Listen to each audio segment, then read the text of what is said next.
Acaba de terminar su discurso ante la Asamblea General de las Naciones Unidas. El presidente colombiano Juan Manuel Santos ha dicho que Colombia está más cerca que nunca de lograr la paz con las FARC. Las conversaciones con ese grupo guerrillero tienen lugar en La Habana desde hace 20 meses. Pero hay además otras noticias, Juan Carlos Hidalgo, relacionadas con este discurso de Santos, sin ninguna duda. Y es que ayer, por primera vez, decidieron tanto el gobierno como las FARC publicar los acuerdos que han alcanzado hasta ahora. Hay que dar claridad de que el principio sobre el cual se negocia en Colombia es nada esté acordado hasta que todo esté acordado, y aún faltan negociaciones en otros puntos. Pero se publicaron textos sobre, por ejemplo, la política agraria, sobre la participación política de los guerrilleros en caso de que se firme la paz, o de las FARC en Colombia, y también se hicieron algunas publicaciones, o se publicó el acuerdo relacionado con qué pasaría con el narcotráfico a cargo de las FARC. ¿Es una buena decisión haber publicado estos acuerdos cuando, según decía Humberto de la Calle, el jefe negociador del gobierno, los rumores de la oposición habían generado cierta inquietud en Colombia? Shimon Peres, el expresidente israelí, decía que hay dos cosas que no se pueden hacer frente a una cámara: la paz y el amor. Y en este caso es una regla en estos procesos de paz de que efectivamente se hacen en un ambiente secreto para evitar las filtraciones y evitar presiones externas sobre los actores que están negociando estos acuerdos. Veo positivo el hecho de que se haya hecho público, un poco más detallado cómo se piensan llevar a cabo algunos de estos puntos que se han acordado, ¿va? Pero siempre con ese gran asterisco, que es que nada está acordado hasta que todo esté acordado, y sabiendo que lo que falta es lo más difícil, que es el tema de la justicia para las víctimas.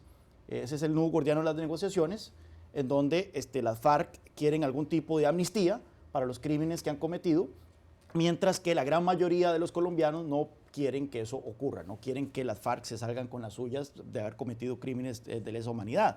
Lo que se ha anunciado puede ser parte de cualquier programa de gobierno de un candidato de centro izquierda: creación de fondos para tierra, subsidios agrícolas, construcción de casas, etcétera. Va a tener un alto costo fiscal definitivamente para el gobierno colombiano, pero no veo mayor tema controversial dentro de lo que se ha anunciado. Me parece decepcionante el tema de los puntos sobre el acuerdo de las drogas. En su momento se había hablado de que estas negociaciones iban a involucrar algún tema de despenalización, de legalización de los cultivos, etcétera, y simplemente hay un punto en donde se habla de que Colombia utilizará a los organismos internacionales para promover una discusión sobre la guerra contra las drogas, que eso ya de por sí está ocurriendo. Así que no veo nada particularmente polémico sobre lo que se ha anunciado, y bueno, vamos a ver cómo se desenvuelve lo que queda del proceso, tomando en cuenta que lo que queda es lo más difícil. Tomás Esparros, ¿será útil para las negociaciones que se haya hecho público este documento, o que se hayan hecho públicos estos 3 documentos y que empiecen a publicarse los acuerdos? ¿O será que esto va a propiciar un debate aún mayor en la sociedad que puede terminar complicando el diálogo? Yo creo que puede generar un debate mucho mayor en la sociedad que quizás puede complicar el diálogo, y ahí la palabra clave es, a mi modo de ver, es quizás.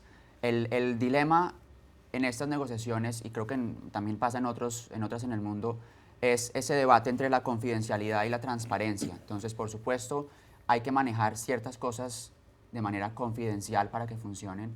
Por el otro lado, también hay que asegurar que los ciudadanos y las partes interesadas pues tengan la información necesaria para poder entender no solamente qué es lo que está pasando, sino cómo se va a resolver.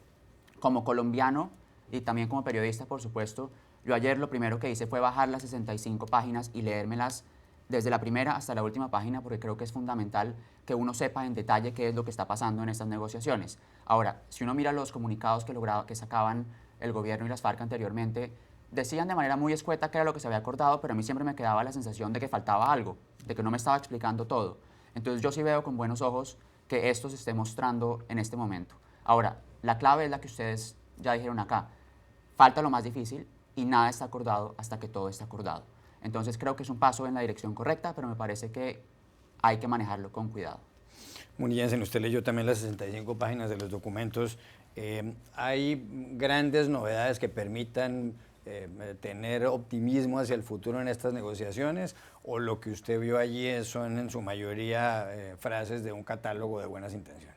Son frases de la construcción, como decía Juan Carlos, de un gobierno de centro izquierda. Lo que sorprende son varias cosas. Primero, es que se haya sentado el equipo del gobierno del presidente Santos con las FARC a construir un modelo de gobierno un poco dentro del paraguas de un proceso de paz, porque esto lo que es un catálogo de buenas intenciones, de grandes de propuestas de reforma al campo colombiano que son necesarias y son importantes.